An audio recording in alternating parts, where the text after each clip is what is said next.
E aí, pessoal, aqui é o JP e agora a gente vai começar a estudar de maneira mais aprofundada os possíveis problemas que vão surgir dentro do nosso estudo da estequiometria.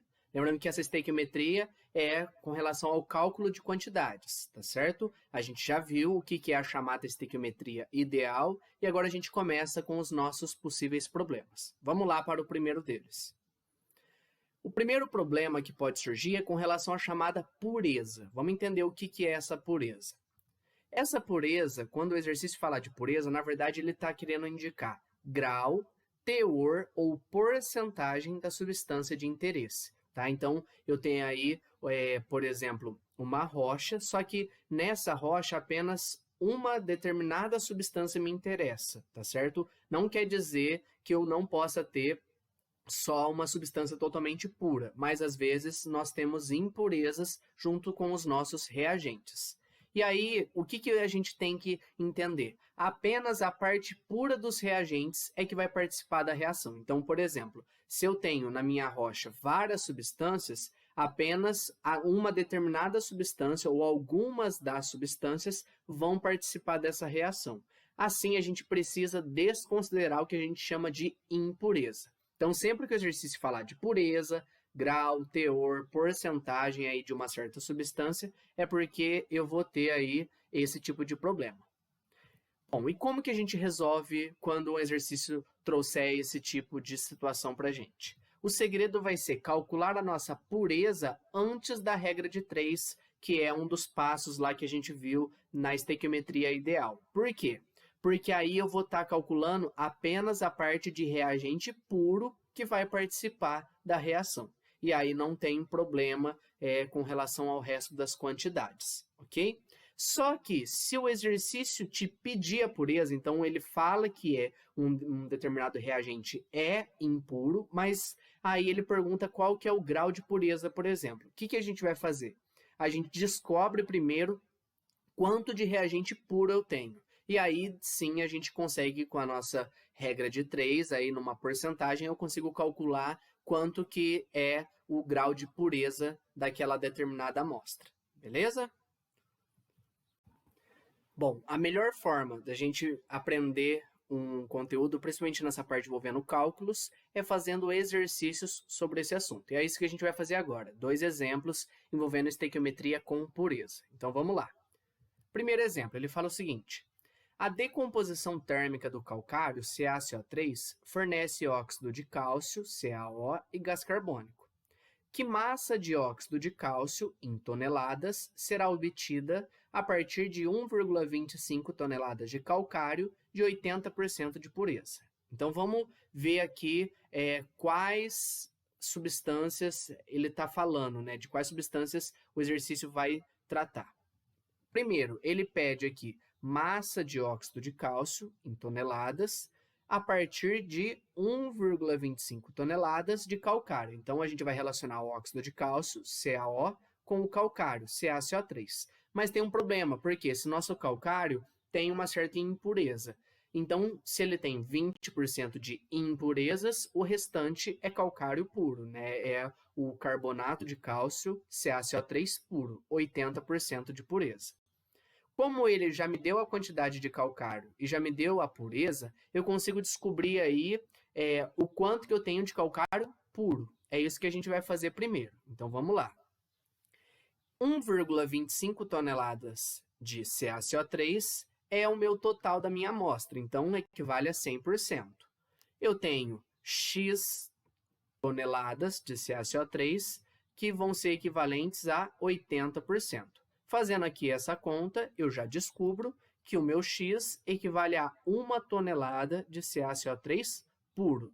É justamente esse valor aqui que eu vou usar na hora de montar a minha regra de 3 lá na estequiometria, tá certo? Então, perceba que ele quer massa de óxido de cálcio. Isso daqui é massa de calcário puro, tá certo? Então, vamos lá.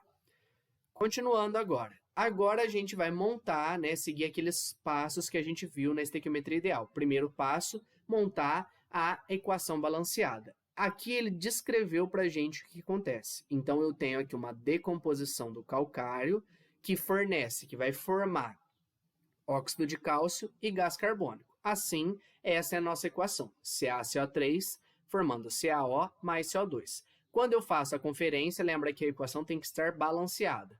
Se ela não tiver, eu tenho que balancear. Aqui ela já está balanceada. Um Ca, um carbono, 3 oxigênios, 1 mais 2, 3 oxigênios. Agora, no segundo passo, né, a gente aqui vai ter que relacionar. Relacionar quem? O óxido de cálcio e o calcário, CaCO3. Tá aqui as minhas duas substâncias de que o exercício fala. Bom, segundo passo é fazer a leitura molar. Lembra que quando não tem número nenhum aqui na frente, a gente sabe que tem o número 1. Então, na verdade, eu vou relacionar 1 mol de CaCO3 com 1 mol de CaO. O próximo passo é fazer a adequação, a transformação das unidades. Por quê?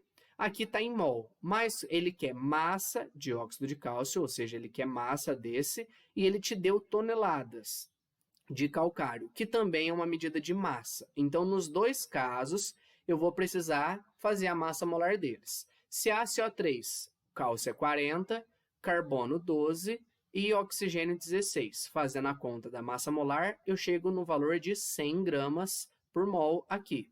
E aqui eu chego no valor de 56 gramas por mol. Então, dá na mesma falar 1 mol de CaCO3 que gera 1 mol de CaO, ou 100 gramas de CaCO3, formando 56 gramas de CaO. Agora sim, na terceira linha, né, eu vou vou colocar os dados do exercício. Que dados? O dado que eu calculei, né, no outro slide, que era de calcário puro, então aqui é 100 gramas, agora a gente sabe que eu tenho 1 tonelada. E aqui o Y, que é o que eu quero descobrir, a massa a partir de 1 tonelada. Por que aqui eu não transformei toneladas em gramas? Por quê? Perceba que aqui eu tenho grama, grama. Então, se aqui embaixo eu tenho tonelada, o Y também vai sair em tonelada. Então, já está aí simplificado. Caso você não sinta segurança, pode fazer a transformação. Lembra que 1 tonelada são 1.000 quilos e 1 quilo, 1.000 gramas, tá certo? Então, isso daqui seria equivalente a 10 a sexta gramas. Aqui eu não vou fazer a transformação porque ele quer a massa já em toneladas. Então, eu não vou transformar para gramas para depois voltar para toneladas. Bom, se a gente faz aqui e ignora essa primeira linha, agora eu faço a conta só com essas duas. Regra de 3 aqui.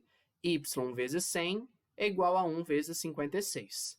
Ou seja, eu chego que o Y vale 0,56 toneladas de óxido de cálcio. Fechamos aqui o nosso primeiro exemplo envolvendo pureza. Vamos agora para mais um exemplo. Ele fala o seguinte. No processo de obtenção da amônia, representado pela equação não balanceada abaixo, tá aqui a nossa equação, uma amostra de 200 gramas de gás nitrogênio produziu sem perda de produto 224 litros de amônia nas CNTP, ou seja, condições normais de temperatura e pressão. Determine o teor de pureza da amostra de gás nitrogênio. Ele deu os dados aqui para a gente. Então, vamos lá.